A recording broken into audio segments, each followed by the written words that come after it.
Halo teman-teman Fisika A, perkenalkan kami dari kelompok 6. Saya Mary Tiani dengan NIM K1C022017 dan teman-teman saya ada Eva Fahrial Aini dengan NIM K1C022025, Naila Salsa dengan NIM K1C02261, Alivia dengan NIM K1C022081 dan Maisa dengan NIM K1C022083. Oke, jadi di sini kita akan menganalisis mengenai sistem osilasi dan sistem dengan gerakan bolak-balik bukan osilasi atau vibrasi. Nah, apa sih perbedaan antara osilasi dan vibrasi?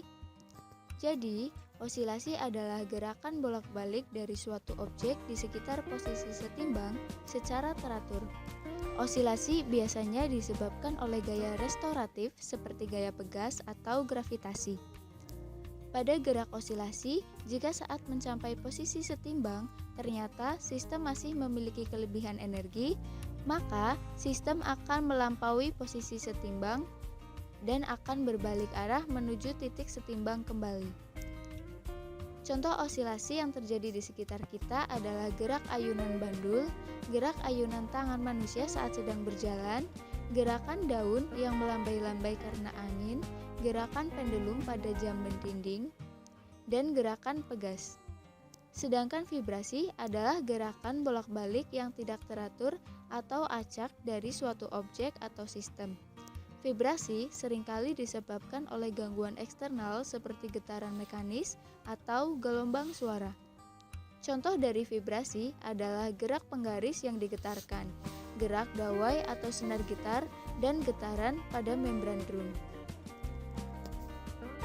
Berikut ini sistem osilasi pada bandul. Pada gerakan ayunan bola tersebut, terjadi osilasi yang bergerak secara periodik dan harmonik. Tali dari bola tersebut tidak memiliki massa, dan bola diikat pada ujung tali beban bergantung bebas dan bergerak bolak-balik akibat pengaruh gaya gravitasi bumi. Bola mempunyai gaya berat yang arahnya menunjuk ke pusat bumi sebesar W, dan ketika bola mencapai simpangan terjauh akan kembali ke titik setimbang sebesar W sin theta. Gaya penarik benda ke posisi setimbang adalah F sama dengan W sin theta. Untuk simpangan yang kecil, maka kita dapat mengambil pendekatan sin theta sebanding dengan theta. Dengan demikian, untuk simpangan kecil, maka gaya penarik benda ke posisi setimbang didekati dengan F sama dengan min W theta sama dengan min mg theta. Tanda negatif menyatakan arah gaya dan simpangan berlawanan. Besar simpangan benda adalah S sama dengan L dikali theta, di mana L adalah panjang tali bandul dan sudut theta dinyatakan dalam radian.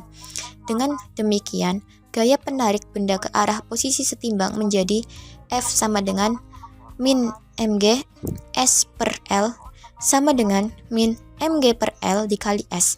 Dengan menggunakan hukum 2 Newton, F sama dengan M dikali A, maka mg per L dikali S sama dengan M dikali A. Sehingga kita dapatkan percepatan benda memenuhi A sama dengan min G per L dikali S. Dengan mengacu pada persamaan F sama dengan setengah pi akar alfa, maka frekuensi osilasi bandul matematis sederhana adalah F sama dengan setengah pi akar G per L. Pada saat kalian bermain ayunan, kalian tahu nggak kalau ternyata kalian sudah melakukan gerakan osilasi loh? Osilasi terjadi bila sebuah sistem diganggu dari posisi kesetimbangannya. Ketika ayunan digerakkan, maka ayunan akan bergerak ke kiri dan ke kanan dan melewati titik kesetimbangan, yaitu di mana posisi ayunan saat lurus ke bawah dan pada saat tertentu akan mencapai titik di mana ayunan akan berhenti pada titik kesetimbangan. Pada gerakan osilasi, ketika ayunan bermain sudah berayun, pada sistem ayunan bersama dengan objek memberikan gaya berat dan gaya normal yang dapat ditentukan dengan persamaan berikut. Ketika ayunan berayun pada posisi simpangan terjauh, dia memperoleh gaya pemulih sebagai reaksi terhadap kecepatan pada ayunan untuk kembali ke posisi kesetimbangan dengan persamaan berikut.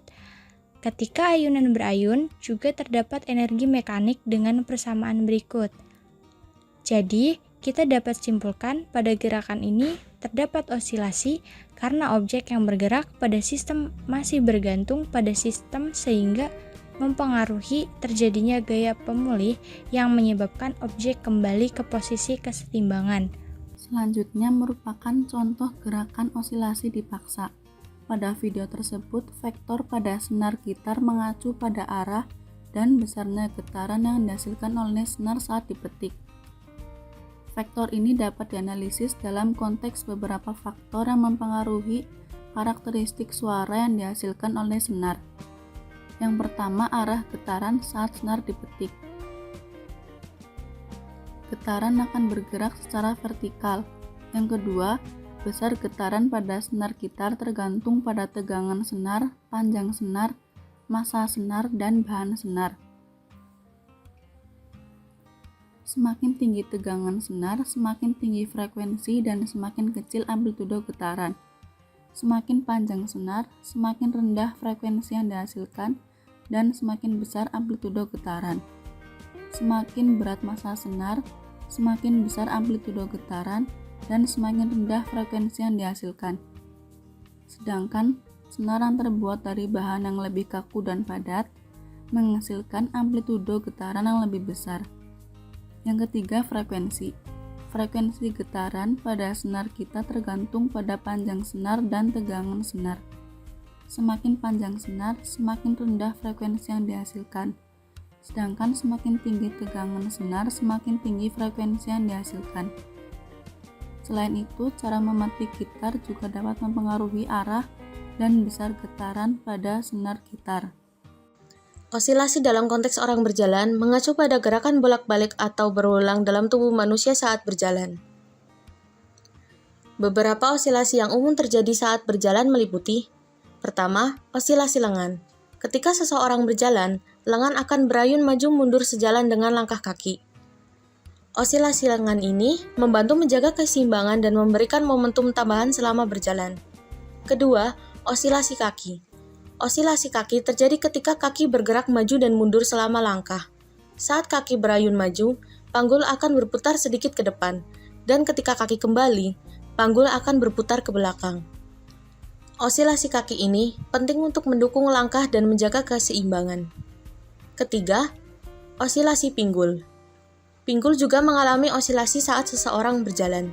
Ketika kaki maju, pinggul akan condong ke depan, dan ketika kaki mundur, pinggul akan kembali ke posisi semula. Osilasi pinggul ini membantu menjaga stabilitas dan koordinasi selama berjalan. Keempat, osilasi bahu dan badan. Selain osilasi lengan, kaki, pinggul, bahu, dan badan juga mengalami gerakan bolak-balik saat berjalan. Osilasi ini membantu menjaga keseimbangan dan stabilitas tubuh secara keseluruhan selama berjalan.